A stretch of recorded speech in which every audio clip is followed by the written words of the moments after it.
Cement को मिलाकर एक गुणवत्ता विहीन जो सीमेंट होता है, नकली सीमेंट। कई लोगों ने कहा भी कि आपने खबर दिखाई, लड़की का नाम नहीं बताया, कौन। जो ग्रामीण है उन्हें शव मिला उस युवक का।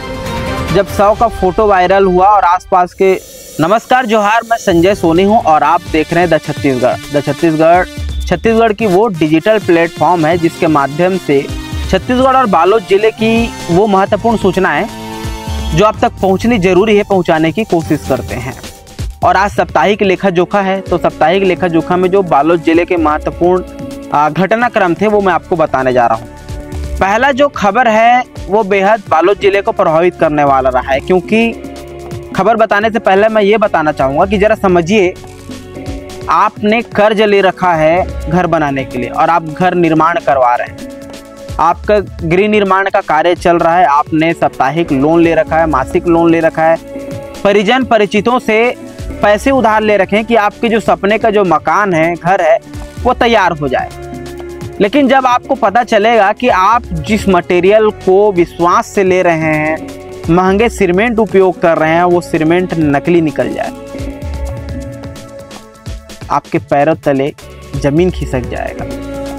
ये जो मामला है ये बालोद जिले में हुआ है, क्योंकि बीते दिनों बालोद जिले के अर्जुंदा थाना क्षेत्र में ऐसा घटनाक्रम, ऐसा वाकया सामने आया जो हमको सोचने पर, जो पूरे छत्तीसगढ़ को सोचने पर मजबूर कर दिया। बालोद जिले के अर्जुंदा थाना क्षेत्र में एक गांव है मोहंदी पाट, वहां के रहने वाले हैं विजय चंद्र धाक, जिनके दुकान में 500 से अधिक नकली सीमेंट जब्त किया गया है। उनका फैक्ट्री में ऐसे सीमेंट जब्त किया गया है जिसमें अल्ट्राटेक का लेबल लगाकर नकली खराब सीमेंट जो उस कंपनी का था ही नहीं, उसे बेचा जा रहा था। कोलकाता के अल्ट्राटेक के अफसर हैं विशाल, उन्होंने अचानक उस दुकान में रेड मारा और जांच की तो पता चला कि वो जो सीमेंट है काफ़ी गुणवत्ता विहीन है। जो गिट्टी क्रेशर होता है, उनका ईंट बनाने का, क्रेशर गिट्टी ईंट से निर्माण करने का फैक्ट्री भी है विजय धाक का। वो अपने फैक्ट्री में उस गिट्टी के जो बुरादा होता है, जिसे हम लोग छत्तीसगढ़ी में बुरादा कहते हैं, उसके कण, छोटे छोटे कण, उसके जो पाउडर है उससे सीमेंट को मिलाकर एक गुणवत्ता विहीन जो सीमेंट होता है, नकली सीमेंट, वो बना रहा था और उसके ऊपर में अल्ट्राटेक का लेबल लगा रहा था। तो जो अल्ट्राटेक के जो अफसर थे विशाल, उनकी सूचना के बाद में अर्जुंदा जो पुलिस है, वो जोगेन साहू जी टीआई, उनके नेतृत्व में पूरे पुलिस प्रशासन और अफसर मौके पर पहुंचे। उन्होंने जांच की तो मामले का खुलासा हो गया, और जब मामले का खुलासा हुआ तो पूरे छत्तीसगढ़ में हड़कंप हो गया और भी अन्य जगहों पर ऐसे जांच शुरू हो गए। अन्य जो ऐसे सीमेंट की जो कंपनियां हैं, फैक्ट्रियां हैं, जो बड़े बड़े दुकानों पर छापा मारकर जो सीमेंट की गुणवत्ता है उसकी जांच शुरू कर दी। और ये होना भी जरूरी है। ऐसा इसलिए कह रहा हूं क्योंकि कोई भी व्यक्ति हो, जब वो अपना घर निर्माण करता है, जब वो अपने घर में जब नींव रखता है, तो कहीं ना कहीं यह जो होता है पूरे सपनों का नींव होता है, सपनों का घर होता है। और उसके साथ में पता चल रहा है कि घर बनने के बाद में घर का छत टपक रहा हो, घर में रिसाव हो रहा हो, घर में दरारें आ रही हो, तो कहीं ना कहीं ये आपकी भावनाओं के साथ खिलवाड़ करने वाला है। तो ऐसी खबर थी, महत्वपूर्ण खबर है। आप भी घर बनाते हैं तो बिल्कुल आपको भी अवेयर रहने की ज़रूरत है, आपको जागरूक रहने की ज़रूरत है, क्योंकि ये धोखे का शिकार आप भी हो सकते हैं। ये पहली खबर थी, महत्वपूर्ण खबर थी जो आप तक पहुंचना चाहिए था, हमने पहुंचाई है। इसके साथ ही मैं अब बात करूंगा बालोद जिले की वो दूसरी चर्चित घटना जो बीते दिनों हुई है। बीते दिनों बालोद थाना क्षेत्र अंतर्गत बालोद के तांदुला जलाशय, बहुत प्रसिद्ध जलाशय है, यहाँ पर एक 19 वर्षीय युवती कूद गई थी। क्यों कूदी, ये तो जांच का विषय है, जांच जारी है।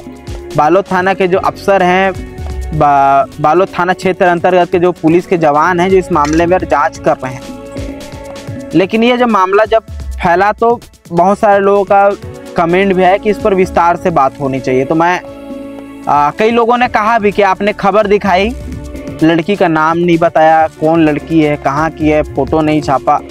तो मैं कहना चाहूँगा कि महिला संबंधित अपराधों पर सतर्कता बरतनी चाहिए। किसी भी कोई भी महिला जो आत्महत्या करने की कोशिश कर रही हो, कोई भी युवती कोई ना कोई ठोस वजह रहा होगा, वो ऐसे सिचुएशन, ऐसे परिस्थितियों से गुजर रही थी होगी कि वो अपने जीवन को त्याग करने का सोच रही। भाई इतना बड़ा कदम उठा रही, अब ऐसे में उसका फोटो प्रकाशित करना, उसका नाम, उसके परिजन, उनका गांव न्याय संगत नहीं है। पत्रकारिता का मूल सिद्धांत है कि हम ऐसे चीज़ों को बचा कर चलें कि किसी की भावनाओं के साथ, किसी के जीवन के साथ खिलवाड़ ना हो। 19 वर्षीय की युवती थी, करीब 14-15 किलोमीटर घर से पैदल निकल कर वो अपने यहाँ तांदुला जलाशय तक पहुंची थी।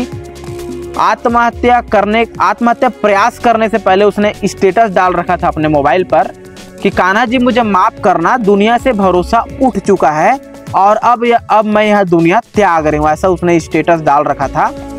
और जब मैं मौके पर पहुंचा तो मैंने उस युवती से ये बात की, काफ़ी ज़्यादा रो रही थी वो।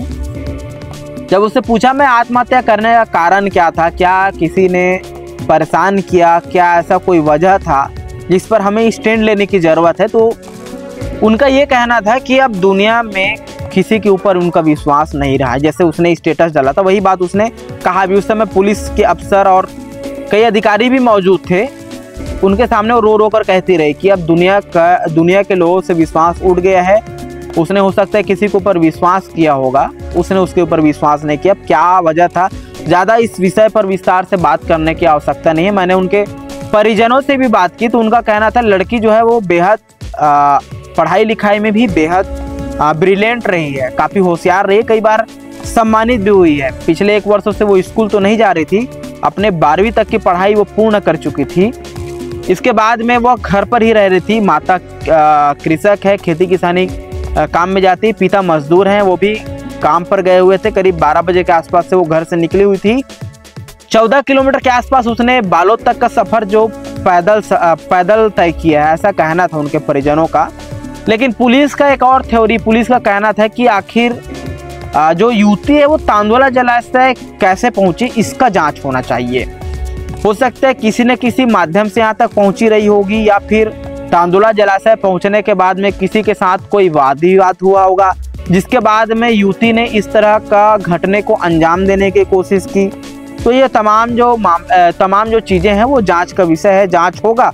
इसके बाद में अगर हो सकता है किसी के ऊपर अपराध दर्ज हो, उस बच्ची के साथ किसी ने चीट किया हो, विश्वासघात की कोशिश की हो, जो भी चीज़ें आएंगी मैं उसको विस्तार से बताऊंगा। हालांकि बच्ची से संबंधित, महिला संबंधित जो अपराध है इसे मैं गोपनीय रख रहा हूँ, इसकी जो भी जानकारी है इसे पूर्ण रूप से गोपनीय रखा जा रहा है।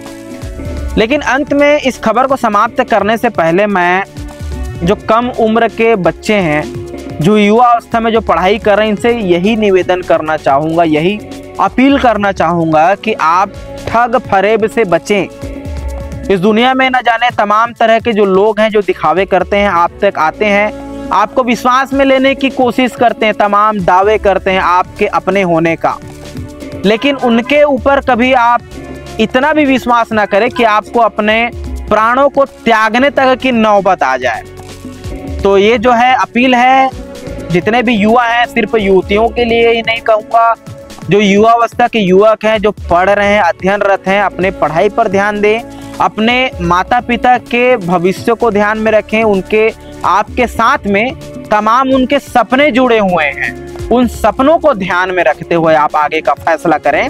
अब मैं बढ़ता हूँ आगे खबर, और जो इसके अलावा तो इससे ही जुड़ी हुई एक और घटना इसी तरीके के, तीसरी घटना जो है वो है डोंडी थाना क्षेत्र के ग्राम आमाडुला की, जहां पर मंगलवार की सुबह एक 22 वर्षीय युवा प्रीतराम गोटा का शव मिला हुआ था।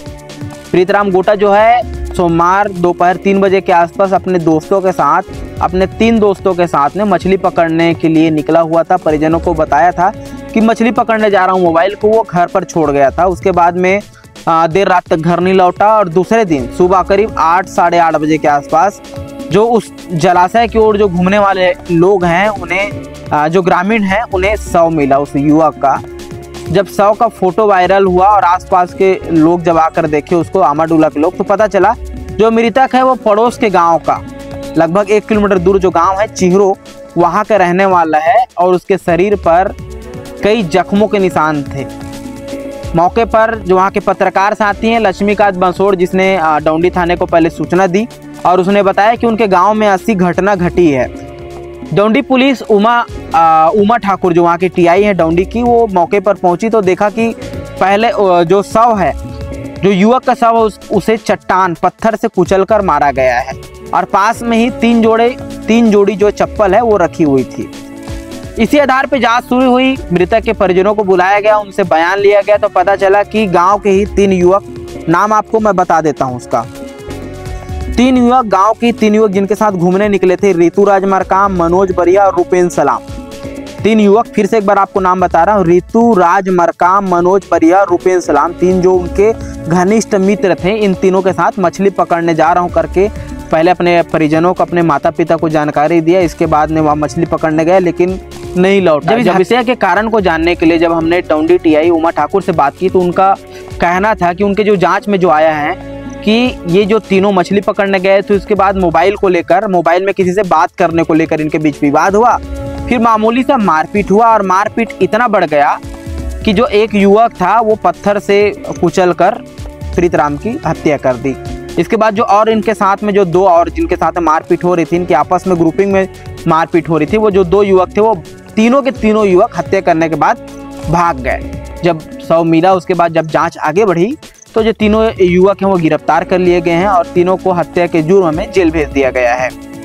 तो ये बालोद जिले के 3 बड़ी घटनाक्रम थी जो आपका जानना बेहद जरूरी था। इसके आगे लेखा जोखा में मैं और आपको आगे की बालोद जिले के शिक्षाकर्मी से जुड़े मुद्दे हो गए, स्वास्थ्य से जुड़ा मुद्दा हो गया और जो प्रदेश में बीते दिनों जो घटनाक्रम हुए हैं उसके बारे में भी नेक्स्ट एपिसोड में, क्योंकि काफ़ी लंबा हो रहा है ये एपिसोड, इसके बाद में जो नेक्स्ट एपिसोड में है उसमें भी विस्तार से आपको जानकारी दूंगा। क्योंकि कुछ ही लोगों का कहना है कि भैया आप आधे घंटे तक खबर बता देते हो, छोटा छोटा करके खबर बताएंगे।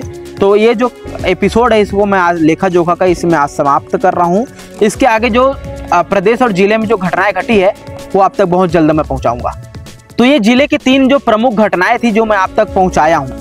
इसके आगे जो प्रदेश की जो बीते दिनों जो घटनाक्रम हुआ है, भाजपा का चिंतन शिविर, आबकारी अधिकारियों जो निलंबित हुए हैं, जो करोड़ों का घोटाला हुआ है, इसके साथ ही जो युक्तियुक्तकरण है और जो तमाम जो घटनाक्रम जो जिले प्रदेश में घटी है वो अगले एपिसोड में आपको बताऊंगा। क्योंकि काफ़ी लंबा हो जाता है, कई लोगों का कमेंट आता है, कई लोगों का कहना होता है कि भैया आप आधे घंटे तक बताते रहते हो, इतना लंबा नहीं, शॉर्ट में बताएंगे।